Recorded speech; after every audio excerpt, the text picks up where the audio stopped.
যে সন্তান আমাদেরকে মাটি দিয়েছে আমরা আজকে তাদেরকে মাটি দিয়ে বিদায় দিয়ে দিয়েছি। অক্ষত আছে মোটরসাইকেলটি, তবে অকালেই ঝরে গেছে ৩টি প্রাণ। গত ১ ডিসেম্বর এই মোটরসাইকেলেই ঘুরতে বেরিয়েছিলেন ৪ বন্ধু। পথে ভয়াবহ দুর্ঘটনার কবলে পড়ে একে একে প্রাণ যায় ৩ জনের। গুরুতর আহত হলেও প্রাণে বেঁচে যান একজন।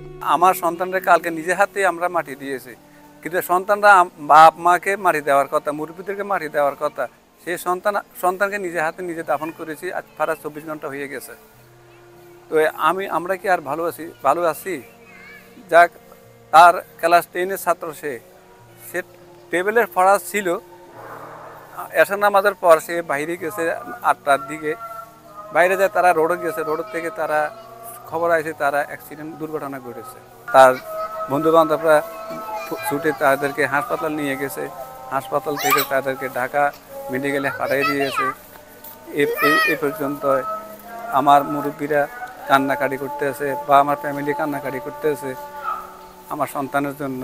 যে সন্তান আমাদেরকে মাটি দিয়েছে আমরা আজকে তাদেরকে মাটি দিয়ে বিদায় দিয়ে দিয়েছি। বইগুলো এভাবেই পড়ে আছে টেবিলে, কিন্তু তা আর খুলে দেখা হবে না এইচএসসি পরীক্ষার্থী তামিম, জয় কিংবা রায়হানের। ওইখানে নাদিম বসতো, এখানে স্যার বসতো। আজ দেখেন কোনায় পরীক্ষা, কোনায় পড়ার টেবিল। আমরা মা হিসেবে আমরা আমাদেরকে দোয়া করেন ধৈর্য ধরার জন্য, আর আমাদের ছেলেদেরকে দোয়া করেন যারা মারা গেছে তাদেরকে বিস্ত নসিব করার জন্য। এটাই আর প্রশাসন করে বলতে চাই, রাস্তাঘাট আপনারা ঠিক করেন অতি দ্রুত। RICL TMX, যুগের পর যুগ স্থাপনা থাকে মজবুত। একই গ্রামের ৩ কিশোরের এমন অকাল মৃত্যুতে পরিবার, স্কুল এবং এলাকায় নেমে এসেছে শোকের ছায়া।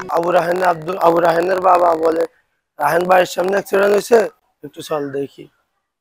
এক দেখায় মনে করেন আপনার লাশ হয়ে ৩ জনের বাড়ি ফিরল। ঢাকা নিলাম পঙ্গুতে, সেখানে আপনার অনেক চেষ্টা করছে সবাই, কিন্তু আর বাঁচাতে পারলাম না।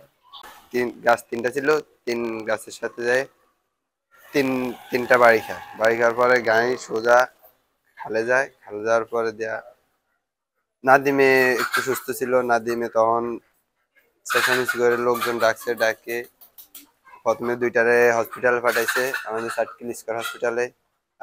আর আবু রাহানকে আমাদের সরকারি হসপিটালে পাঠাইছে। পাঠানোর পর জয়কে ঢাকা নেওয়ার পরে আইসিইউতে মারা যায়। আর আবু রাহানকে সরকারি হসপিটাল থেকে পঙ্গুতে ট্রান্সফার করে। পঙ্গুতে 1 দিন থাকার পরে আবু রাহান মারা যায়। জানা গেছে ১ ডিসেম্বর রাত ১০টার দিকে নোয়াখালীর চাটখিল পৌরসভার ত্রিঘড়িয়া এলাকায় চাটখিল দলটা সড়কে মোটরসাইকেলটি নিয়ন্ত্রণ হারালে ঘটে এই মর্মান্তিক দুর্ঘটনা।